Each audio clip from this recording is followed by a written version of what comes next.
I want all of us to be aware of our inner beliefs and to understand that no matter what we do on the surface, if we don't change us on the inside, the superficial changes will not change our reality, will not change how people will receive us, because everyone around us will just resonate at with what we resonate deep inside of us.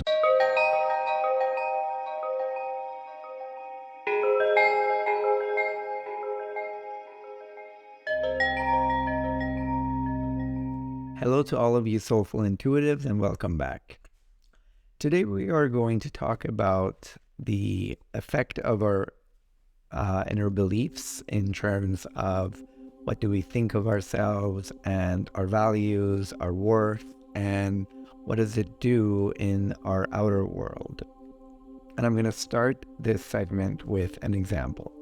So one of our friends is a very built, muscular, athletically gifted individual, and yet in his dating life, he encounters some sort of reflection of his inner beliefs of who he thinks he is. And this is a common story for most of us because the way we see ourselves is always very different than how others see us. Because if anyone would come across this particular person, they would probably think young, fit, charming, gifted, the world's their oyster, no problem. But this, what we see, the reflection of that person that we see, has nothing to do with what that person sees inside of the mirror. And when we don't change our inner beliefs, what happens is, doesn't matter how many positive feedbacks we get from others. Let's say 99 people that we come across in this particular situation in a dating world, 99% of people would approve, would like you, would want to date you, would want to be intimate with you, and then the 1% who don't. And when we don't change our inner beliefs and when we don't work internally about who we think we are, then we're going to disregard that 99% approval rating, and we're going to get stuck on that 1% of disapproving individual or individuals that we came across. And it doesn't matter that 99% of people really liked us, because we don't like ourselves, therefore we don't resonate with that feedback. And we just looking for a bias, we just looking for a confirmation for our inner beliefs. And when you have that inside of you, you will come across it. And then you go, see, I told you I'm not attractive. See, I told you I'm not smart. See, I told you I'm very unlucky. See, I told you I'm old. See, I told you I'm overweight. Like all of these things.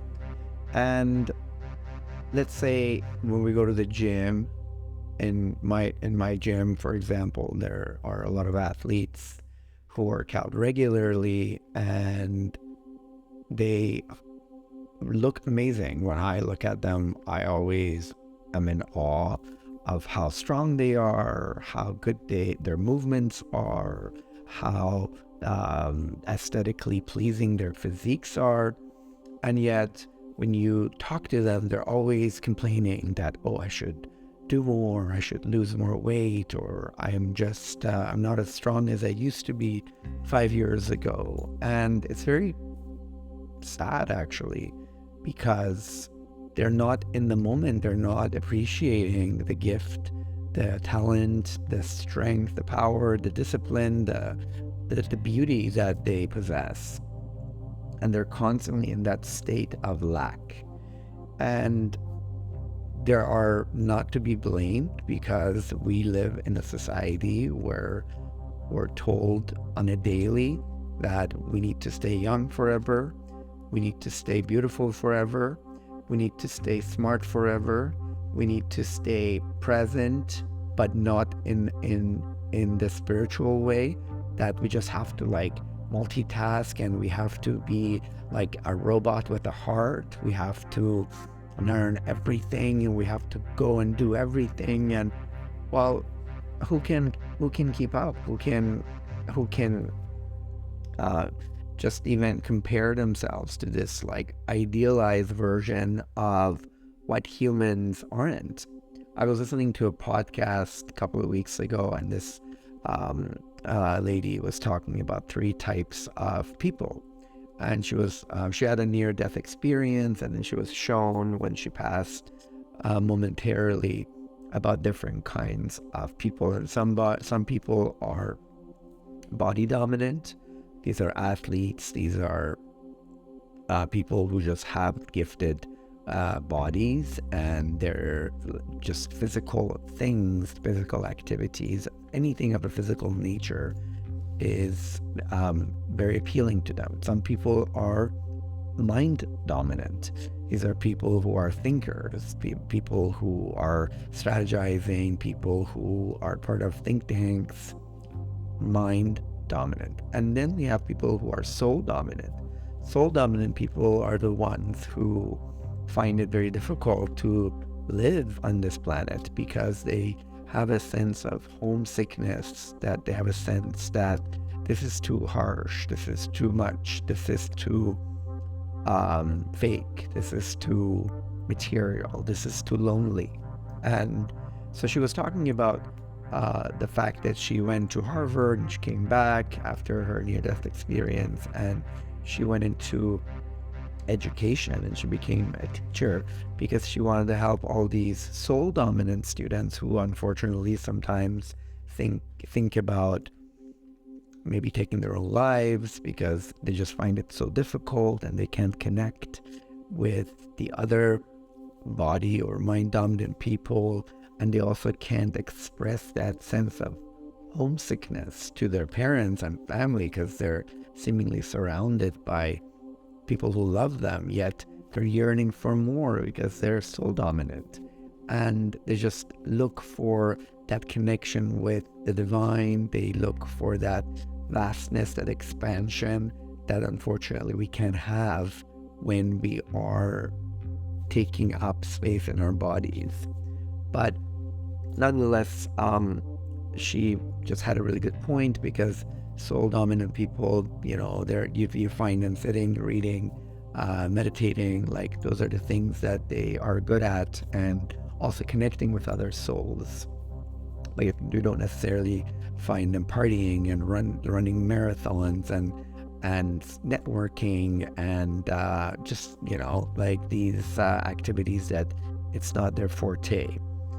But now going back to what we're talking about in terms of changing our inner beliefs, we have to find out, are we soul dominant, are we mind dominant, or are we body dominant? And then plan our strategy to change our inner belief based on that. Because if you're not body dominant, but you want to change certain things about your, let's say, physique, then maybe just going to the gym is not for you.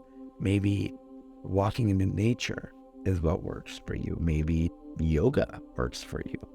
And like if you're mind dominant, maybe doing sports that need strategizing and need the actual usage of your brain cells.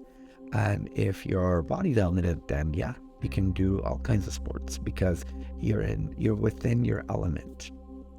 So, for example, me and my partner, we are very soul dominant, and so we have a hard time getting off the couch, which isn't necessarily good for our bodies, but what works for us is leisurely walks in the nature where the beauty of trees and flowers, water, ocean, sea, all the beautiful sceneries are giving us energy to move our bodies. But we both struggle going to, let's say, gym or playing certain sports unless maybe they're played outside, because we're not body dominant. And our perfect time spent is looking at the view or sitting by the beach, or just having very deep one-on-one with our friends and connecting and talking about, the cosmos and UFOs and philosophy and just the spiritual, intellectual stuff, and then the back and forth is what feeds our soul. However, we are aware that because we're not very physically active, we also have to watch what we're eating because we're not burning a lot of calories because we're not moving. So we have to just, with that understanding, just come up with a diet that works for us. So another thing is also, let's say if you tell a body dominant person that you should sit and do breath work every day, maybe they find it very difficult. So there are different approaches in order to go deep inside, listen to your soul, see what beliefs do you have, what is not serving you, and going deep inside and change those structural beliefs and what you think of yourself that's maybe skewed or was somebody else's thoughts that was placed inside of you, or for other reasons. So just change those, and then the world outside of you will reflect that change. So I'm gonna end this with one last example. So my partner and I started doing the breath work together because I used to do it. I was doing it alone, and together we were also doing the intention work after that. And when you are working towards the same goal, it's just exponentially more powerful to have the intention work combined together. So we have a side gig that we do together. So when we are doing our morning breath work and intention work, then after we get to that place of zen and quiet, we enjoy that, and then we put our intentions in our mind that, let's say, let's our YouTube channel let it be received by everyone who can understand it and find it valuable. Let it just be a catalyst of change for better. Or let's say when we go to work, let's have a good day at work. Let's help people. In my work, I always say that I want to be a conduit of divine creativity. So I can do good work and I can make people feel beautiful. I can make them look beautiful, and also use that time that my clients have in my chair for some deep conversations, whether about our lives or the universe or spirituality or just, any topic that seems right for that day, or just talking about books or TV show that maybe touched our heart. So when you combine these intentions, especially with your friends or family members or your loved ones, then the power of that is so much more, and you will see the results almost immediately after. And we see it, and then we just send each other a text and to affirm that, see, it works. And it's not rocket science, but it is the rule of this universe. When you work with energy, energy works with you. So to end this on a positive note, I want all of us to be aware of our inner beliefs and to understand that no matter what we do on the surface, if we don't change us on the inside, the superficial changes will not change our reality, will not change how people will receive us, because everyone around us will just resonate at what with what we resonate deep inside of us. So if we resonate, let's say, with, you're very smart, you're very wise, you're very positive, you're very fun, then most people will reflect that back at you. And but if you're resonating, I'm unlucky, I am unattractive, I am less of, and I am negative, or I am afraid, or I'm not worthy, like all of those beliefs that, by the way, don't serve anyone, then the universe will reflect that back at you. And then you go, see, I told you I was unlucky. I told you I was unattractive. I told you I was overweight. I told you. But it's not how it works. And just because you see the reflection of you in the mirror doesn't mean that the mirror is telling the truth, or that what you see is unchangeable. The mirror only shows you what you are. So if you want to change something, you gotta change you.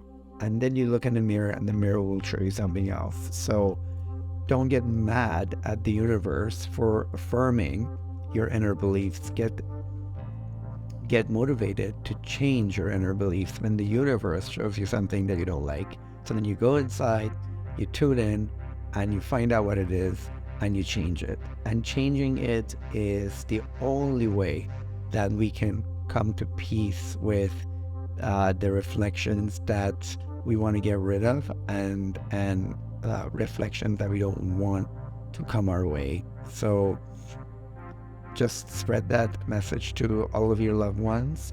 And I'm sure when you do your own personal inventory, you can see which one of these inner beliefs keep coming up in your external world. Thank you very much for watching, and we'll see you very soon in our next episode. Bye.